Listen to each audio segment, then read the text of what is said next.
二位谁结个账？我来。你别管了。多少？1万多。多少？1万多。哎，不是，哥，他说的是你这儿有1万多。哎，是，我说那个。他问你的是这顿饭多少钱？你坐，你明白吗？他问你也坐，就这顿饭多少钱？饭不要钱了。多少钱在这干嘛呢？不是你别怕，拿着。行，够了，赶紧够了，走。你看你给人吓的，哪儿来这么多钱？刚出来。二胖得跟我住吧？租个房子，我让你把他送回来啊。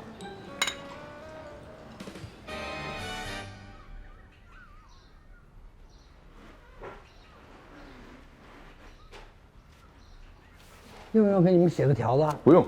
一看你们就是正经人，要不我还不敢租呢。万一租给一群的流氓啥的，把我的房子给我脏活坏了。那行，你忙着。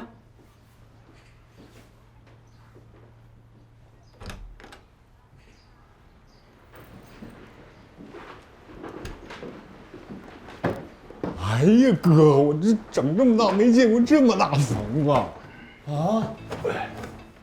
这几间呀？这是？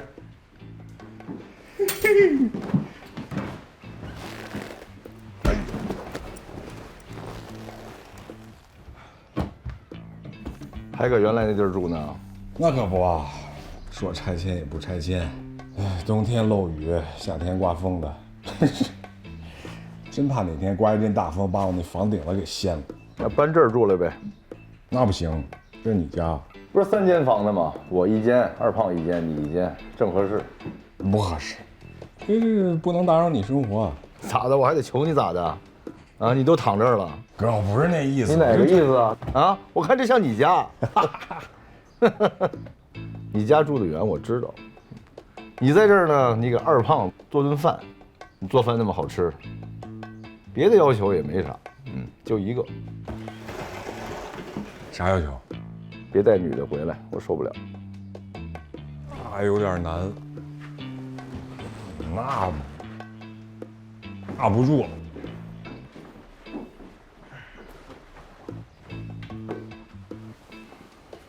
买点被子、褥子、卫生纸啥的啊，生活用品，吃的喝的都备上。弄俩韭菜，咱喝点，新生活就开始了。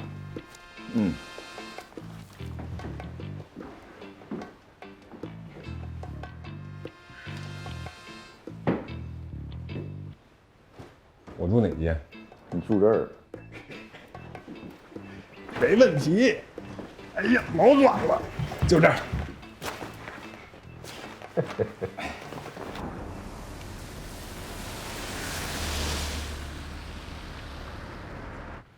一会儿我把二胖送到霍东风那儿去，然后我就去上夜班了啊。哎，你们那夜班怎么下那么早啊？早不好吗？我看人家那夜班都得干到天亮呢。那不是人家吗？咱不是咱家吗？哥，你要搬走了吗？那你啥时候搬回来？我不搬回来了。完了吧？你哥在的时候，你天天欺负人家，现在要走了，怎么心里不舒服了？那毕竟我哥也是咱家的一员呀。你哥在的这段时间啊，你对他的一切，他会记一辈子，记到70、80。真的吗？怎么可能？我是你妹妹。哎，不是，你是我妹妹，你是我妹。哎，咱妈那个住院押金咋还没取回来呢？哟，我忘了。你给我吧，我去退。不用，明天我去。我去换衣服，待会儿送他走。哎，对了，那个奖状，这得给二胖带着，挂新家床上啊。塞里边。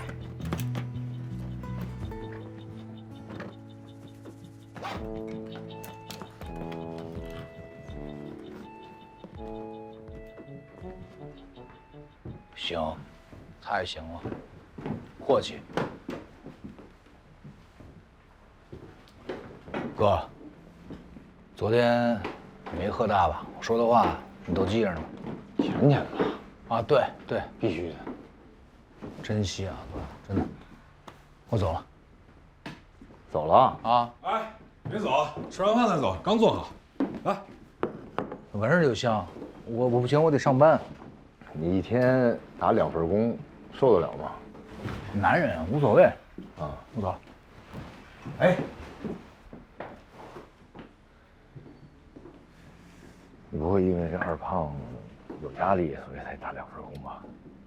一双筷子的事儿，哥，至于吗？嗯，有事说啊。好嘞。二胖，来吃饭。哎，怎么还真走啊？哎，哥，哎，你有6000？加双筷子。好嘞啊。你有6128吗？快啊！啊。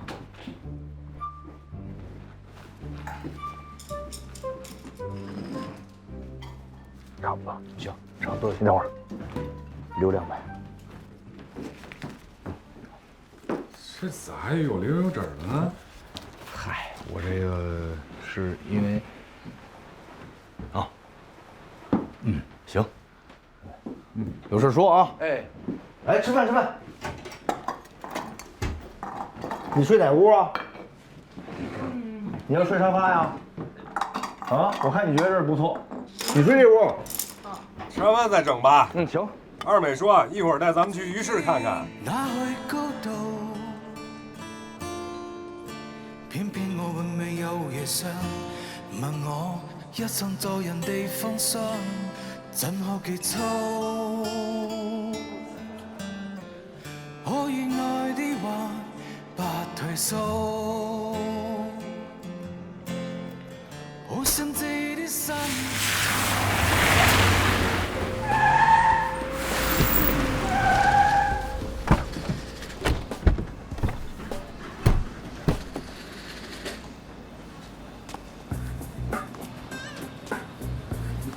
挺好，哥，怎么样？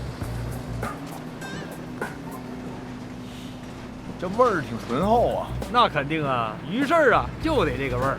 老哥，这鱼市啊，我跟你讲一下，87年重建，6年了，可以这么说，这个地儿是咱们整个省鱼的集散地。你看这大卡车，每天进出啊好几百辆，啊，哥，我带你认识一下这老板。二哥最近精神不错呀，二哥。忙你的，忙你的。二哥来了。哎，谢谢。哎，我给你拿点鱼啊。不用不用不用。大哥进来点大长腿鱼。哎，我跟你认识一下啊，我大哥郭东风也要在这小买卖什么的，你们熟悉熟悉。哎呀，那感觉好啊。忙你的，忙你的。好，哎，好。走哥。都认识你哈。啊，你个大流氓还都挺欢迎你，咋的？你欺负人家了？我能欺负谁，哥？你打听打听，我能欺负过他们吗？那咋这么有面子呢？哥，我这么跟你说，我没来这之前，这地方贼乱，工商税务谁都管不了。我来了之后更乱了。你来了，你干上你就知道了，跟咱们那会儿不一样，跟70、80年代完全不一样。哥，你真的有钱儿，你就有面儿。钱是英雄胆。我看你胆儿挺大，还杵我。走吧，哥。这就是我经常跟你说的，我大哥霍东风。哎呦，久仰啊！总听二美念叨您啊。来，哎，走，来坐。胡总，哎，我大哥呀，想在这儿做点生意买卖，以后你得多照顾照顾。哎呀，照顾啥呀？这些年呢，你可没少照顾我啊。包大哥来咱们这儿做生意，那这是对我们鱼市的照顾。哎，咱们这鱼市还有什么鱼没人收呢？那个白莲胖头，挺多都没固定的。那我哥就收白莲，行吗？当然行了，那二哥都说话了，能不行吗？二美呢是人一大哥啊，自打二美来的呀，我们这鱼市呢是太平了不少。这些年呢，这社会风气也不好，要是没有二美在呀，哼，这一天都得干3回账。这些社会的小鱼马烂子啊，这是没有一天不来闹事儿的。自打二美来了呀，哎，这3天都干不上一回仗。这不是他逼你说的吧？没有，他要敢欺负人，我收拾他。哥，你说啥？你这都哥们儿，太像你教的了。我能叫啥呀？哎，吴总，哎，以后我大哥来了，你放心，你这鱼事更安稳。以后社会上谁在闹事儿，你就让大哥出面。你刚才说我是仁义大哥，我认，但是我这点本事都是我跟大哥学的。社会上这些人可以不给我二美面子，但必须给我大哥面子。我大哥是谁？大林三峡之首，纯大侠。什么叫大侠啊？这辈子就是乐于助人，就没欺负过人。行了，不是哥，那行，那咱也欺负过人啊，什么流氓啊，什么炮子啥，咱也干过，对不对？但是没欺负过老百姓。哎呦，何大哥，真是，坐，你坐。吴总让我在这做生意，我顺道维持一下秩序那是必须的，这也是我愿意干的。哎，那真的可太好了啊！要不咱们出去吃个饭去？哎，不用，我们刚吃完。你俩有的是时间，你俩单处呗。啊，行，那这回霍大哥来了，我这可就更踏实了啊！妥了，踏踏实实的。哎，哥，以后看到这样的车，你让兄弟们上去问问有没有白莲，有白莲把价钱谈好了，咱们就把它收了啊。但是其他的鱼咱不能碰。然后呢，咱们稍微加点钱，就卖给各个商贩，他们卖多少钱那是他们的事儿。哥，稍微呀，咱别太黑，就那么点辛苦钱就行了。这活不难。那当然了，这活主要它适合你干的。不出3个月，我觉得从上到下，比喜欢我还得喜欢你。但假如市场上要有点啥事儿，能帮忙你帮着点。走了，走。去哪儿啊？走吧，我哥。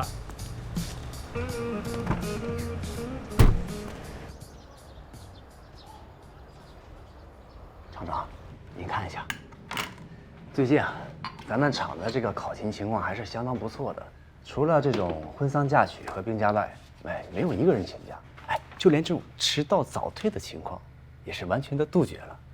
刚才咱们厂办的人呢，也查了各个办公室的卫生情况，可以说是焕然一新。这每个办公室啊，不但干净整洁，也可以说是千篇一律。这千篇一律，好像是贬义词吧？哎呦，厂长，我倒是觉得啊，咱们厂在您的带领下，每个办公室的陈设呢，现在是整齐划一，井井有条。在这种语言环境下呢，这个千篇一律，它也就变成了褒义词。这词性啊，它是因您而改变的。就你小子会说话。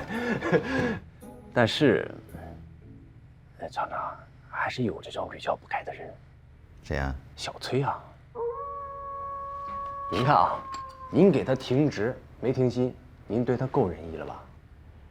您猜，他干啥去了？你直接把话说完，我哪能猜得到？夜色您知道吧？他跑那唱歌跳舞了。哎呦，那衣服穿的，那舞跳的。我这大老爷们，我都还臊得慌。厂长，我有个词儿啊，我得向您请教一下。这个有伤风化，它是形容男人呢，还是女人呢？一般是用在女的身上，但是呢，你要是用在男的身上呢，也没什么毛病。行，您要说没问题啊，那我就用了啊。他的衣服穿的，慢舞跳的，太呢了，这行，把衣服穿。厂长，我觉得他太有伤风化了。您说啊，他自己有伤风化也就算了，可是那外边人都知道他是咱们厂的人啊，他伤的是咱们厂的风化，厂长。你这样，从厂办派一个人，从保卫科啊再派一个人，轮流跟着他，跟他1个礼拜，看看他到底干啥呢？全部给我记下来。好嘞，那个厂长，我觉得您对他还是太仁义了。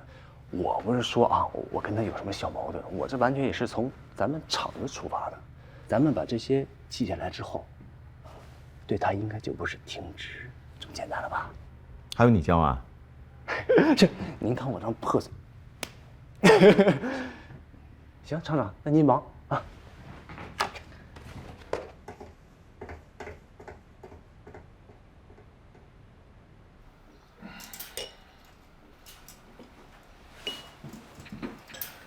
就这一个奖状啊？是，到目前为止我就这一张。爬行比赛冠军，这算啥冠军？这也是全市的冠军呀。你试试这个。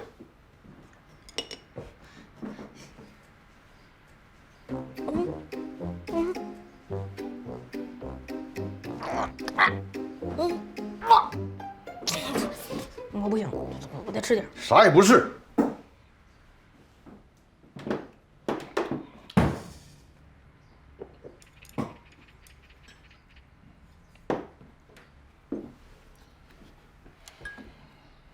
爸，你这么早起来叫我干嘛呀？困死了。我回来那天，你跟人打架了？是他们3个不讲理，我没错。我没说错不错，打起架来那还讲理啊？那国家和国家战争起来，跟谁讲理去？我就问你，作为一个男人要想赢，他靠谁？什么？靠我呀？我早就也想。那天我就在旁边站着看着呢，我为什么没过去？作为一个男子汉，要想赢，谁都靠不住，就得靠自己，明白吗？首先，他们3个打我一个，我靠自己不行。你看你这身灵，你顶仨了，你压也给他压死了。你是我亲生儿子吗？说这种话，我不行，我的吃。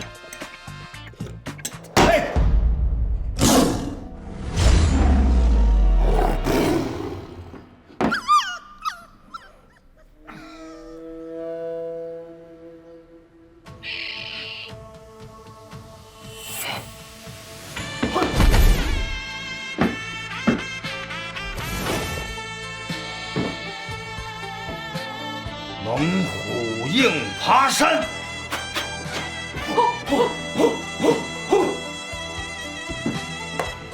猛虎不是猛猪，再爬。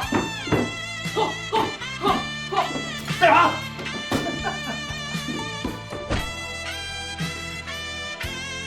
下来。领心招。下盘门。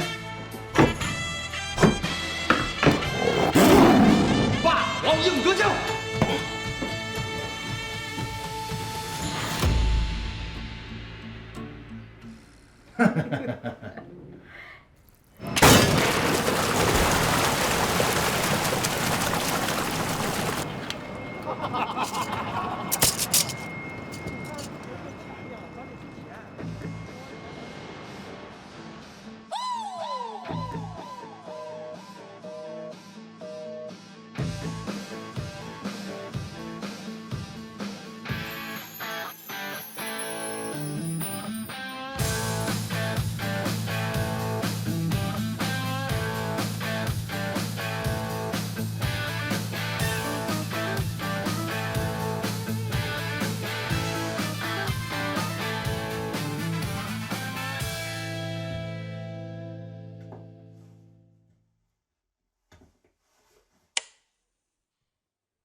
我不但见了当事人，而且还从我熟悉的警官那里私下的了解了一下情况。这个案件总体而言，是非常的不乐观。咋不乐观了？受害者是17号晚上到18号凌晨失踪的。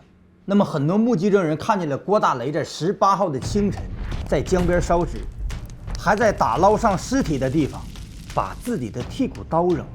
还有人看见他在江边洗手。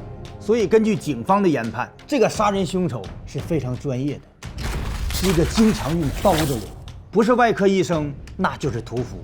他的条件非常符合，而且刚刚因为去洗头房还被公安机关处理。受害者又是洗头房的小姐。如果你是警察的话，你认为他嫌疑大吗？他不是我认不认为，那没有人亲眼目睹他杀人吧？我这个朋友他真的不可能杀人，请你相信我。我很了解他。你可能对你的朋友啊，不是那么太了解。他不但在公安局承认了，而且在看守所里也有人反映，他已经承认了人是他杀的。我肯定比您了解我这个朋友。当时呢，他的心态不是很好，我和他开了个玩笑，结果他真去江边找个算命先生破了破，烧纸、扔刀，全都是算命先生的主意。就算是他承认他杀人，以我的了解他肯定是怕在狱中受欺负。咱们要一起努力，咱们往乐观上努力，可以吗？除非你能找到真正的凶手，不然现在警方基本确定就是他。咱不如来点实际的，把这官司好好打一打，给他弄个死缓就完了呗。不可以！这就是我。要是换成别的律师的话，他现在这个处境就是死刑，而且立即执行。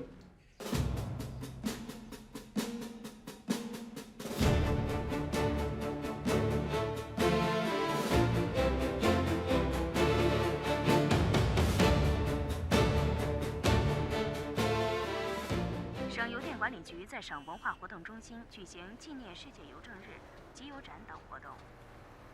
进入春运高峰以来，我省各大车站旅客流量和货运量猛增，给铁路运输工作带来一定的困难。为维护铁路运输安全，保证客货顺利运送，连日来，喂。吉林总队派出1000余名官兵深入到长春、吉林。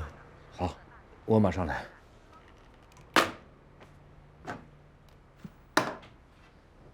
我真不知道过去1周里，在霍小阳身上究竟发生了什么。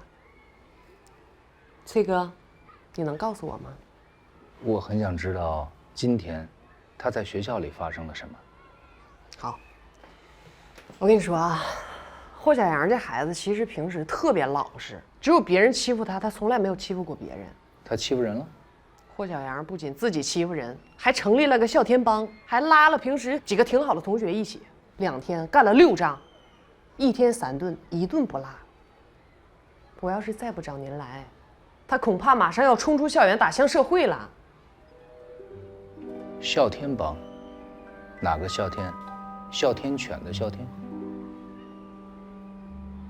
微笑的笑。有点霸气。哪个霸？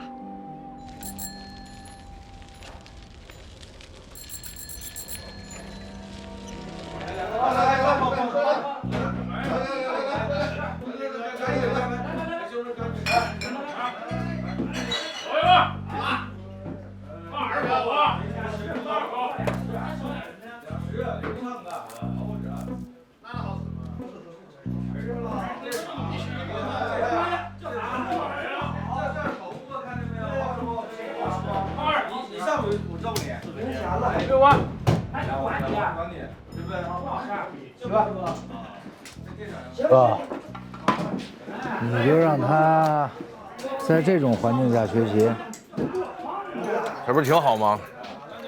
很多大人物读书都挑热闹的地方，那是为了磨练意志。他需要这么磨练意志吗？二胖要想成为男人，就得经历锻炼。你试试这个。你能不能给他找个卧室，成为男人？卧室里有地儿，他能在这儿睡啊？里边更热闹。楼底下小卖部呢？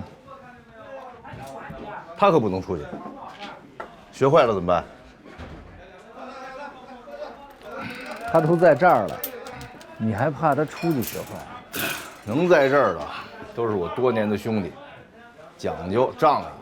哎，这是他老舅，说老舅好。老舅好，老舅好。接着玩吧。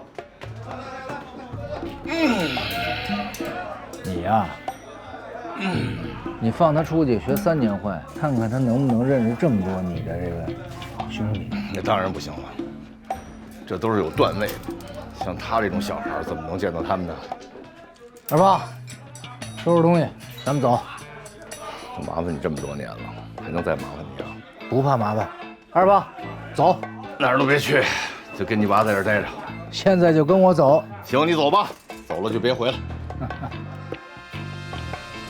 一会儿回家赶紧把剩下的作业写完，然后让你舅妈检查。我得去上班。我爸是坏人吗？不是，他不算坏，但他身边不一定没有坏人。我觉得都挺好的呀，总给我买零食吃。你们老师可找我谈话了啊？找你说啥？说你学习有进步，团结同学。真的吗？你说呢？这就是你经常跟你爸身边那些好人待的。你听着啊，那些坏人不走，你就不能回去，记住了吗？记住了。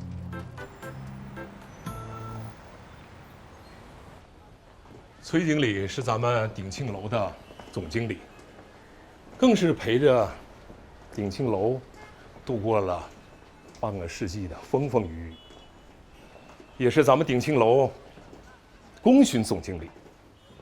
汤总啊，以后多请教啊。崔经理真是德高望重啊！我从小就想，如果一年能来这吃一顿，那我得美成什么样子啊！真的没想到，竟然能接替您当这总经理，啊！我记得我小的时候啊，每天路过这鼎庆楼，光闻那味儿，我那口水给我流的呀！啊，我有同学说，在这吃过一道菜，叫雪衣豆沙，这把我羡慕。他给我讲这个是怎么做的，但是到最后我也不知道这个到底是什么。直到80年代，我都工作好几年了，才第一次吃那个雪衣豆沙。你猜我吃了多少个？吃了多少？11个。哎呦，还真没少吃。雪衣豆沙呀，是鼎庆楼厨师的入门菜，也是厨师考核的第一道题。我现在看外边的很多饭店呢，从学徒到厨师，经常是3、4年就可以了。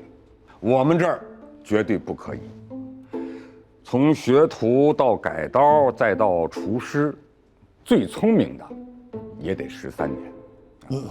最重要的是啊，厨师不管换了多少个，鼎庆楼的菜的味道，那从来没有下来过。那是说明您经营有方啊。我是鼎庆楼第2任总经理，第1任总经理啊是张老爷子。这个店啊经营了快100年了，啊，这块牌子交到你手上，真希望你能把它经营成100年老店。放心吧，那是必须的。这个食材和厨师是重中之重。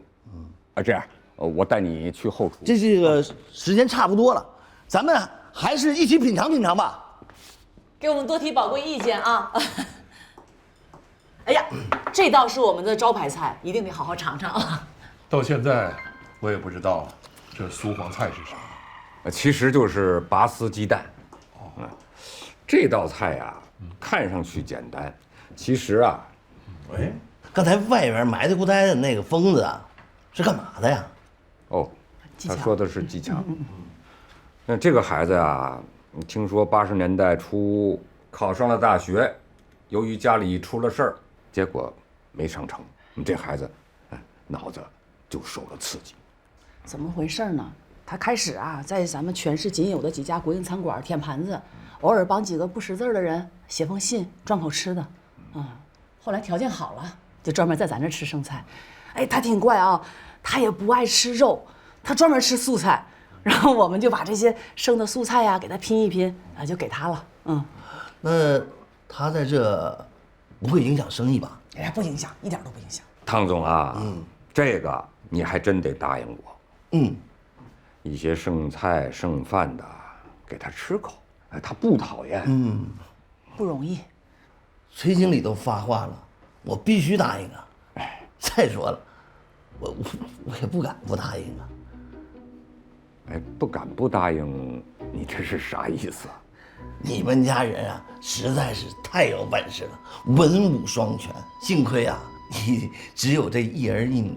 你要是有10个孩子，那全市的行当还不都得被你家垄断了？啥意思啊？你的女婿是不是叫霍东风啊？算是吧。你不知道啊？知道啥呀？我好多年都没见他。是不是最近白鲢鱼1斤涨了3毛啊？是啊，普遍涨了。现在呀，全市甚至全省所有的白鲢鱼经他手一扒皮，每斤赚3毛，全进他兜了。你儿子啊，现在在咱们全市最大的夜场，是金牌主唱，要不怎么说文武双全呢？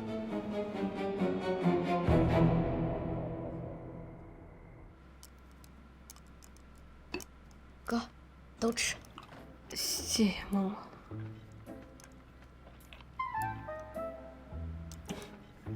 多好啊，是吧？一家人，你要珍惜啊，你哥在这儿的每一天。我一直很珍惜啊。哦，是吗？这个，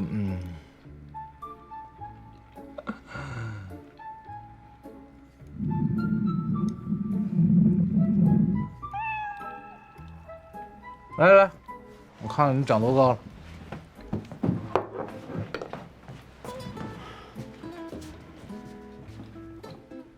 不行啊，你得快快长高啊！你看，你看，还差着呢，差这么多呢。为了下力车，为了咱家下力车，我也得快点长高。吃完饭写作业去吧。咱俩出去唠唠。唠了唠了，穿衣服。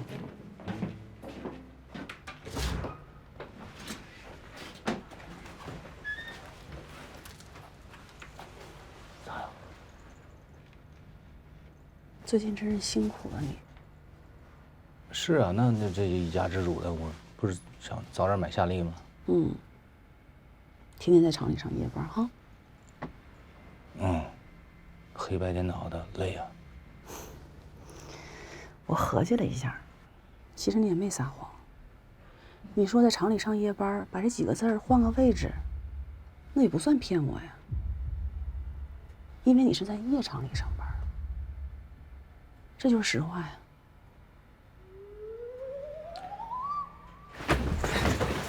臭你！这都是你背一回了！别犊子了！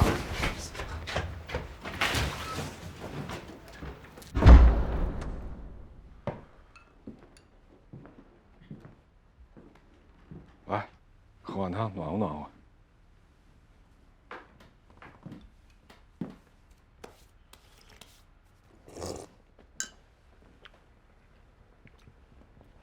抓住了？啥抓住？被人家老公抓住了。一边去吧，我从家里来的。都是男人，你不用骗我，能跑出来就好。哎，那个霍哥去哪儿了？参加生日宴去了。你给我找几件他衣服，我瞧瞧，我穿上。干啥呀？别慌，都来家里了。她老公要是来，我收拾他。哎呀，我从家里来的，你是快点的吧。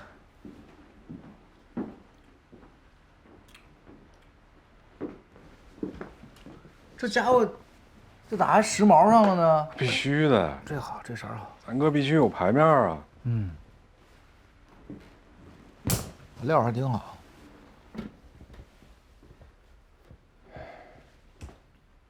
小崔，我跟你说，这不是什么大事儿。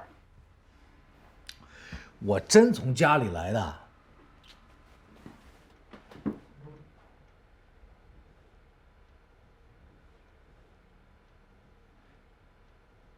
你是不是经常这样？你要是不说实话，我咋保护你？那你先跟我说实话。秘密。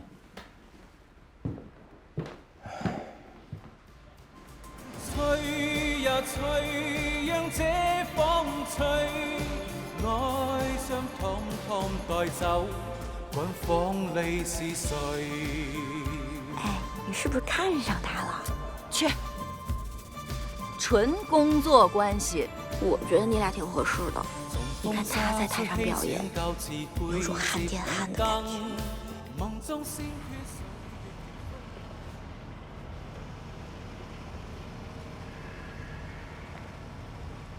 有事儿我不太明白啊。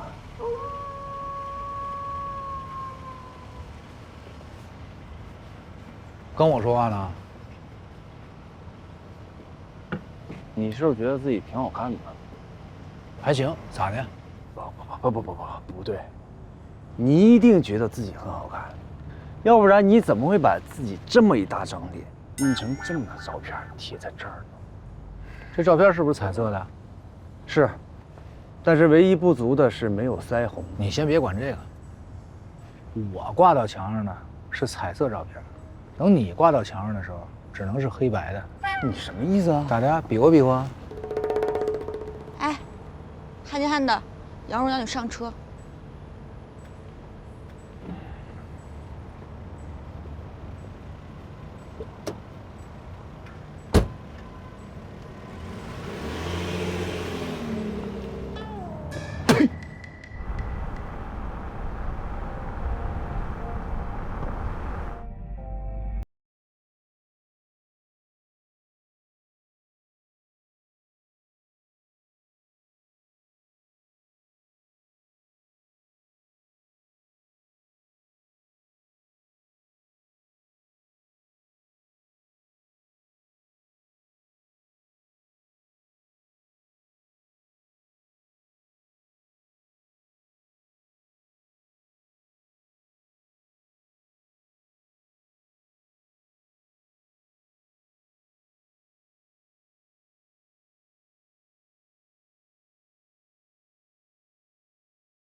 二胖，给我开门。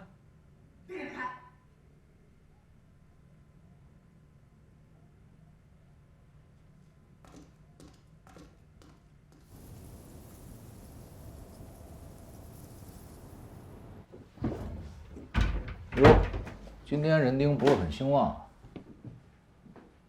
我还以为你把二胖给我带来了，正好再等2天，我把哥们都安顿好了，他来也合适。你这啥情况啊？让媳妇儿赶出来了，今天我睡你这儿。哎，让地儿，开工了？让开什么工啊？啊，来，过来，咱喝点。好。